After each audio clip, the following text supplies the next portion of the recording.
Please like, subscribe, hit the notification bell and share our videos so we can continue to bring you news and stories from around the world.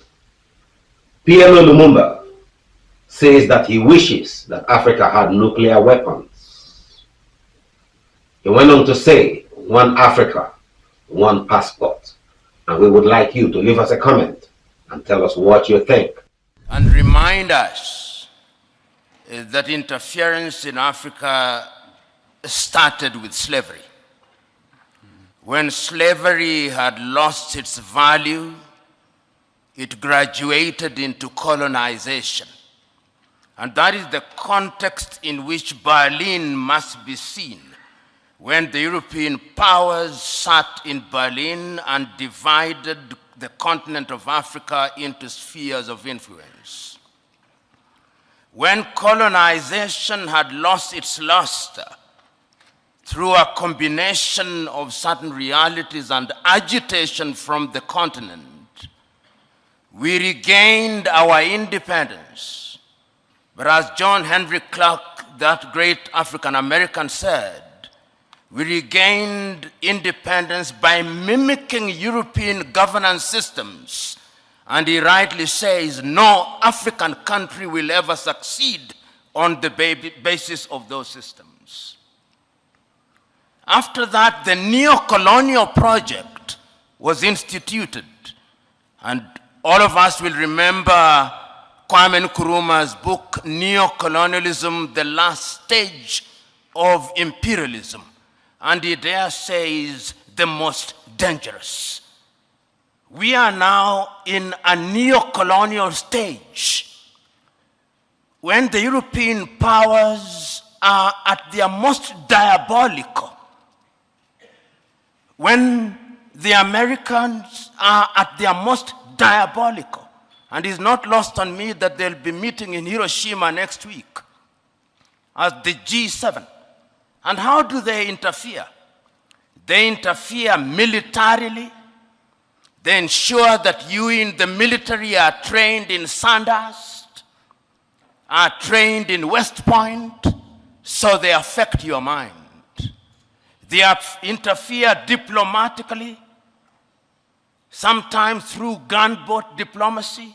And that is why you see sometimes your typical European ambassador treats our heads of states in a condescending manner. They interfere through institutions such as the IMF and the World Bank. They interfere by ensuring that our economic infrastructure is beholden to theirs through dollarization. They interfere through education. They interfere by influencing our processes, by lending us advisors who tell us what to do. The neo-colonial project is alive and well, and it is at its most dangerous, and we Africans must smell the coffee. If we don't, they are going to continue to interfere. How else do they interfere? Through NGOs, Danida, CEDA, UK Aid, USAID. These are Trojan horses that are introduced into our countries for the purpose of influencing our processes. And they infiltrate our institutions. Right now, if you look at the African Development Bank, look at the shareholding. It's Americans, it's Germans, it's Japanese, it's the French. And the Europeans have done their bit. They also interfere through post-colonial institutions, the Commonwealth of independent nations. They are not sovereign states, former French-speaking nations. These are the instruments that they interfere through. And how do we then deal with this situation? We Africans must now begin to recognize, and this was recognized as early as 1963, and the chair of the commission is here. They'll be celebrating 60 years in Addis Ababa, Ethiopia. And 60 years ago, on the 24th day of May, Kwame Nkrumah warned us. He said, if we are not united, They are going to interfere with us militarily. They are going to interfere with our economy. They are going to interfere with our agriculture. They are going to interfere with our health. Our duty, and I hope that when African heads of states and government meet in Addis next week, it will not be another jamboree at which pro forma speeches are read. I hope it will be an occasion to give meaning to Africa Agenda 2063. I hope it will be an occasion to give meaning to Africa Continental Free Trade Area. I hope it will be an occasion to revitalize the Malabo Declaration, the Maputo Declaration, the Yamoussoukro Declaration. In other words, we Africans, as I conclude, we Africans must stop operating in silos. Rwanda alone will not confront them. Burundi alone will not confront them. But if we go through the regional bodies and ultimately the African Union, we may indeed succeed in putting away this bulwark. And remember, it is no longer just Europe. There is a new scramble for Africa. The Chinese are here. The Turks are here. The Qataris are here. All of them are coming back. And the military bases that you see here is telling you that if you don't behave, we are going to use force. Sometimes I wish, and I'm saying this seriously, that we too had a nuclear weapon, because that is what Europe and America understands. Thank you.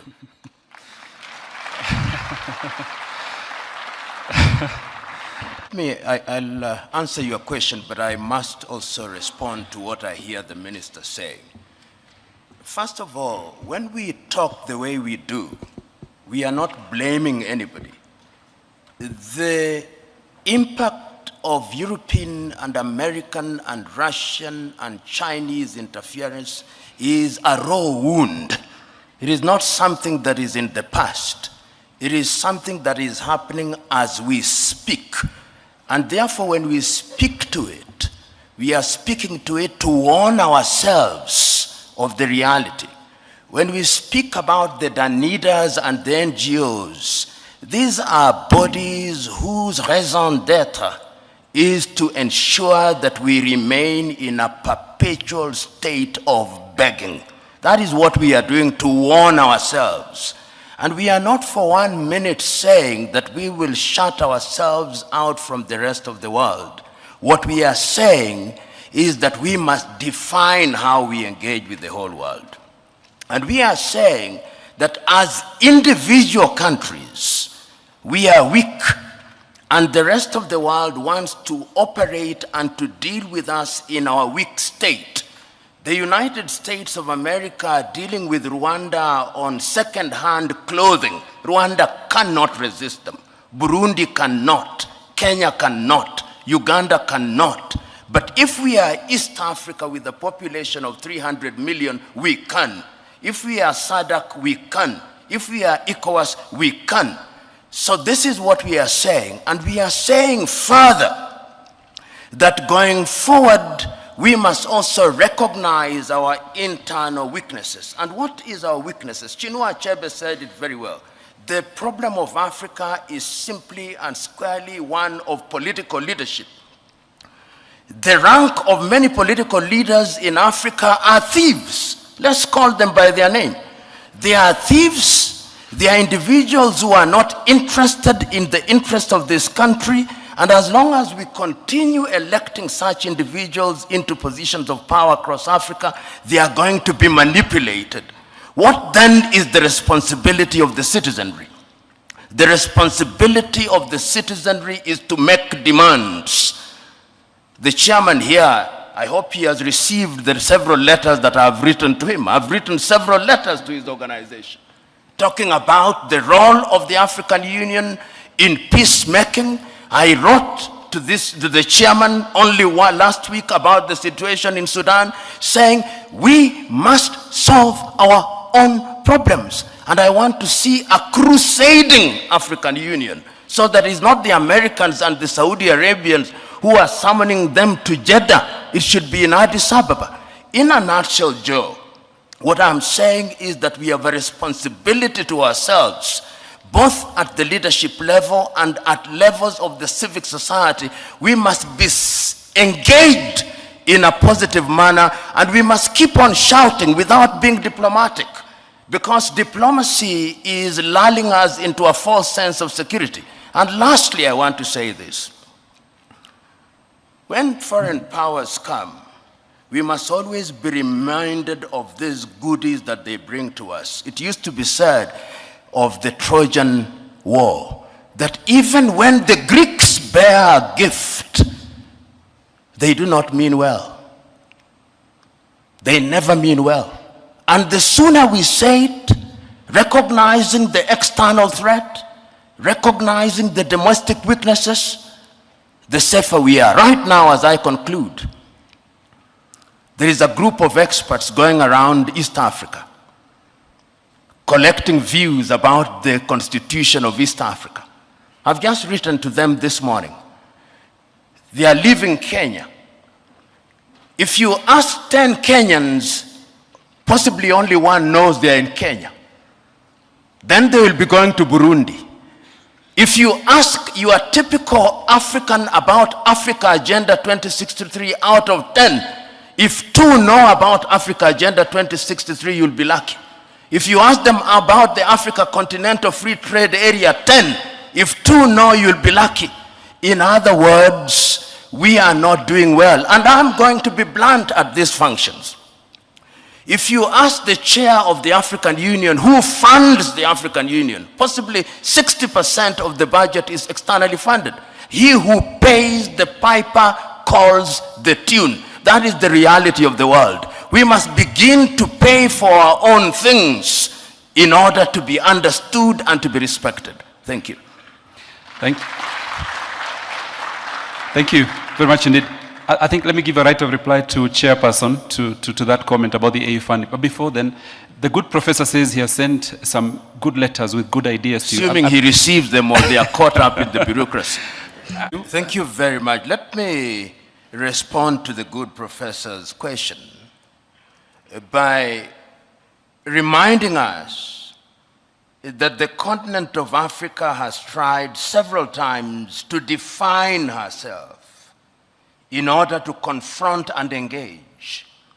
In the area of trade as early as 1980 under the Lagos Plan of Action, Africa took the view that in order to go forward, we must have a master plan of how we are going to have enhanced intra-African trade and intra-African engagement. Of course, the Lagos Plan of Action came a cropper, and in many ways, Africa Agenda 2063 is a rehash of the Lagos Plan of Action. In other words, Africa recognizes the need to define herself and to define her agenda.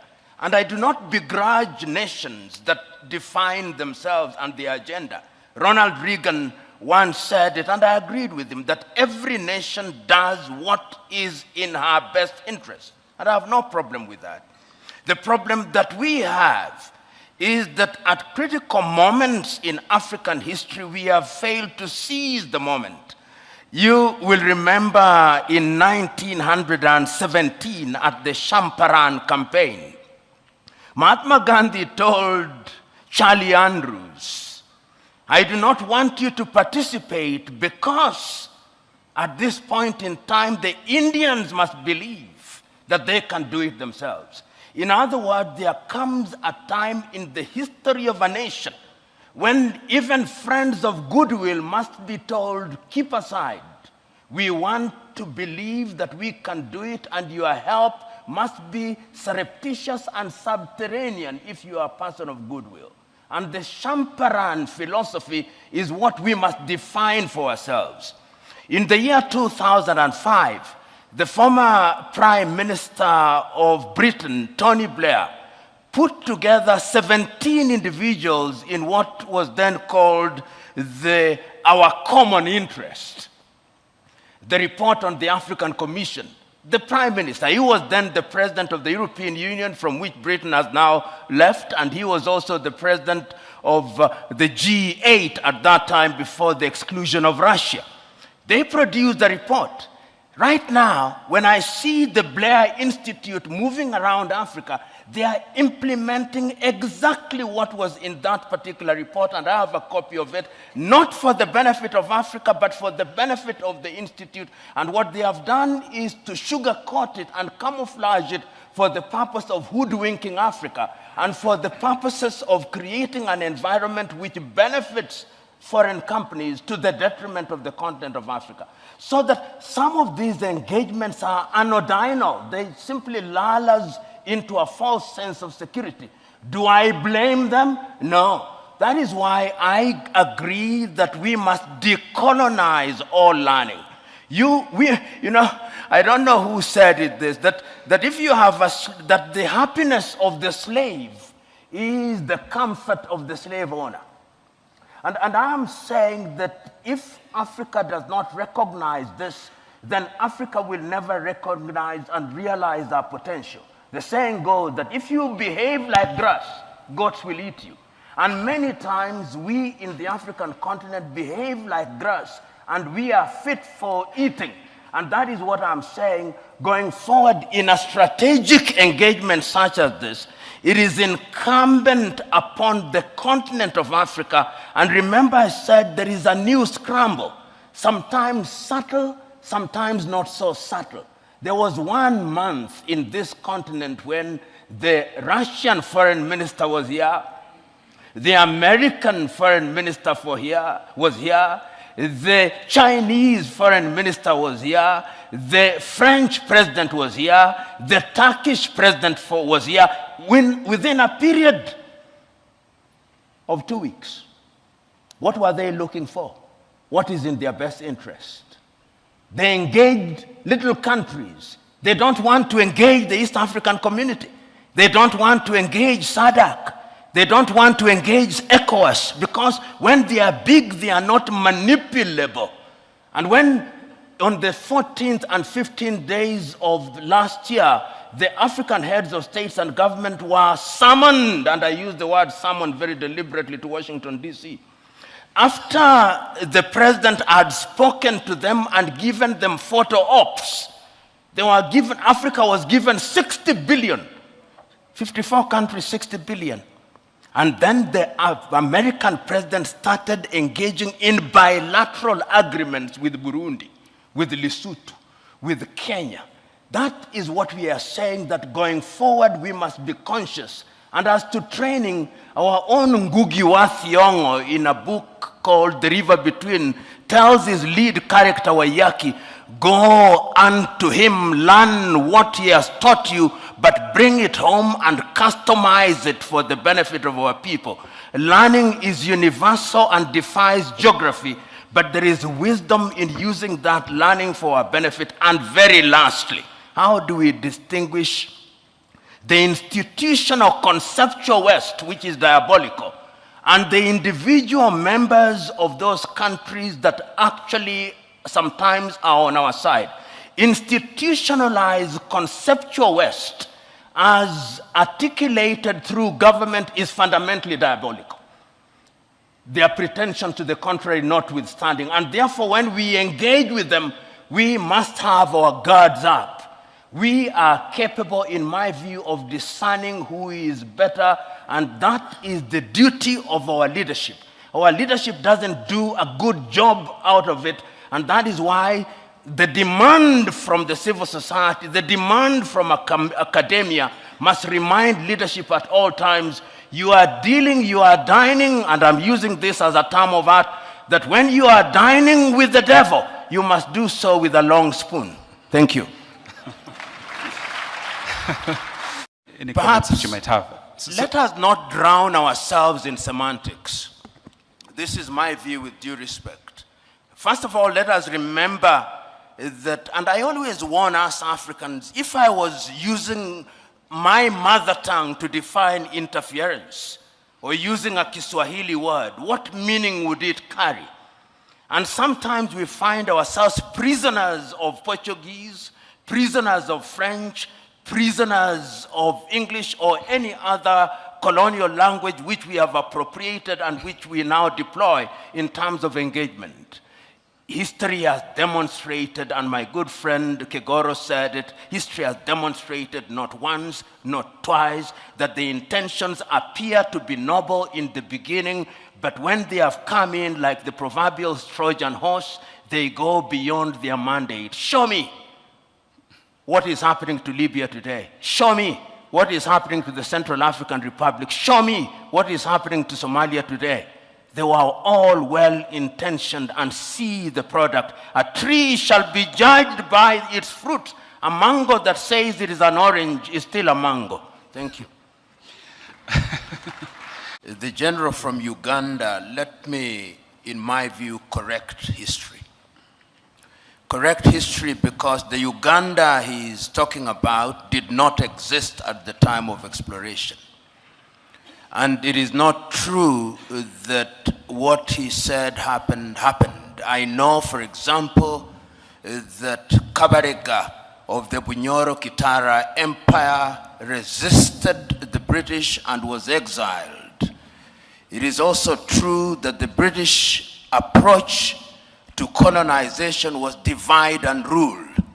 So what they did was to divide and plant ethnic animosity, and entered into pacts with the Buganda kingdom, other kingdoms. In Kenya, they did so with the Maasai and other kingdoms.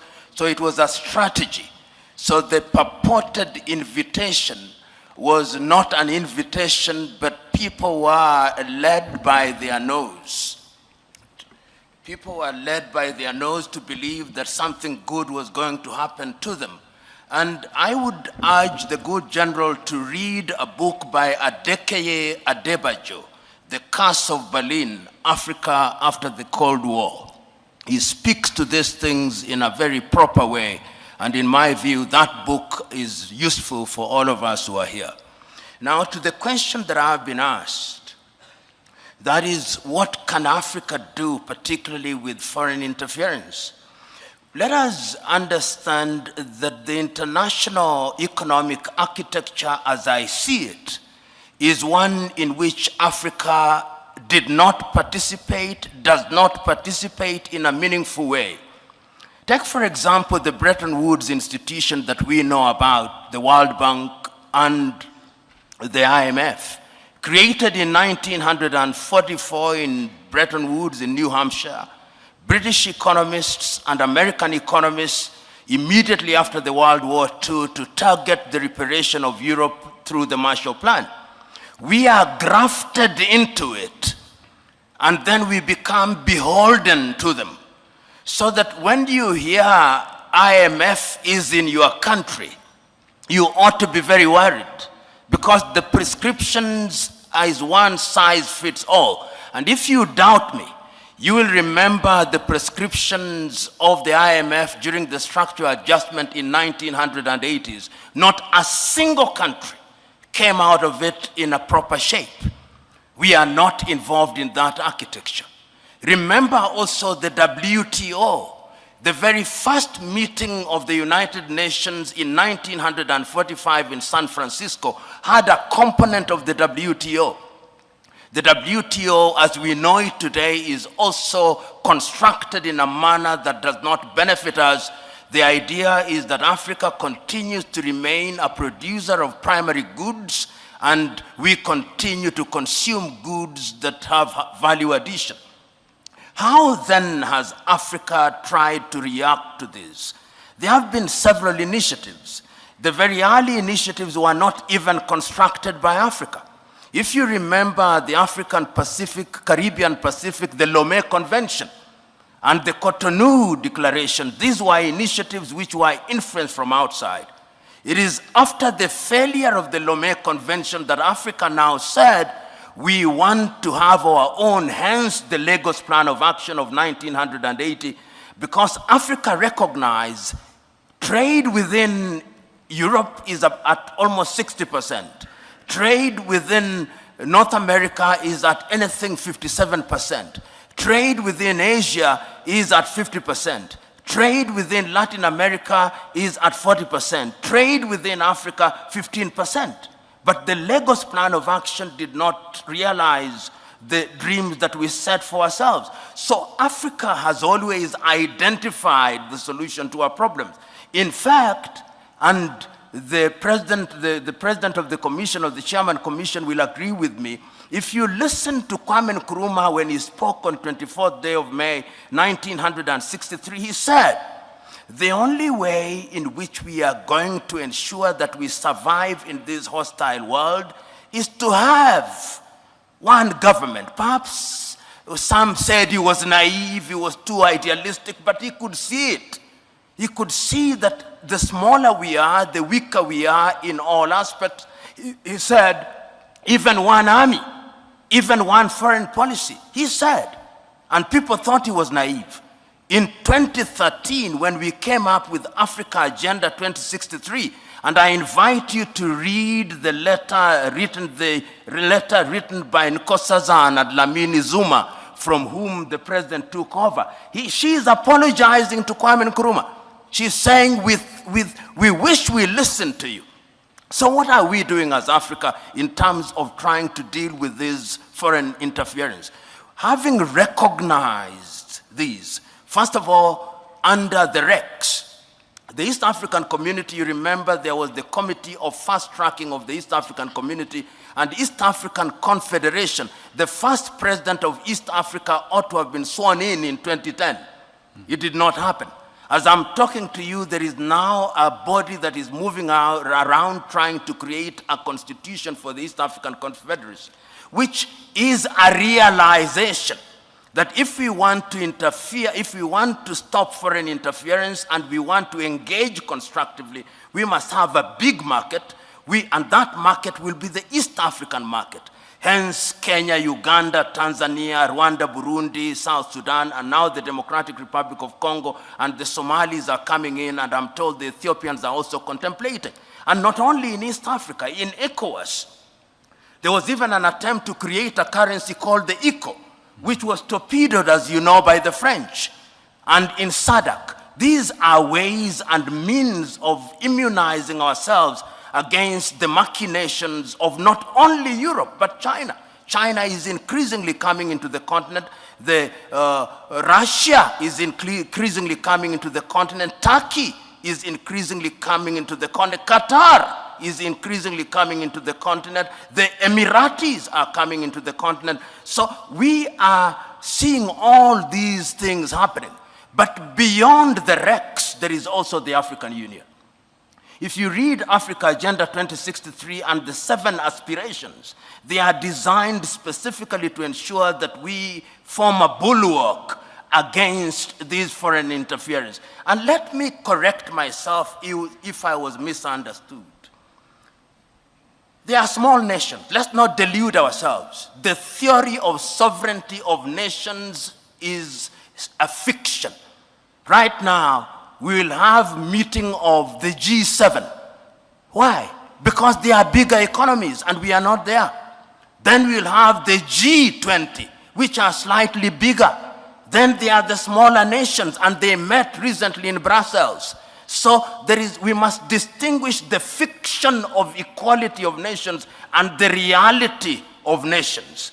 And when, therefore, we want to negotiate at the continent of Africa, we are saying the bigger we are, the better we are. So efforts are there. And as I conclude, I'm saying, if we look at Agenda 2063 and we look at Africa Continental Free Trade Area to eliminate tariff and non-tariff barriers, to allow for the free movement of persons, then we would be in a better position to engage. And I'll give this example. Look at East Africa. We said that we did not want second-hand clothing. Rwanda accepted. Then Uganda and Tanzania were persuaded by the United States of America, and we dropped out. This is what divide and rule is all about. So these things that we are talking about, they are not going to be realized in your lifetime. These are intergenerational battles. And our duty, as Nyerere said on the 6th day of March 1997, this generation has a duty to carry the torch. And the worst mistake that we can make is to lose hope and to despair. Thank you. When we were students, we were taught history of Pan-African movements, so the education system actually told us about Africa. I now know in many African countries where history is not taught.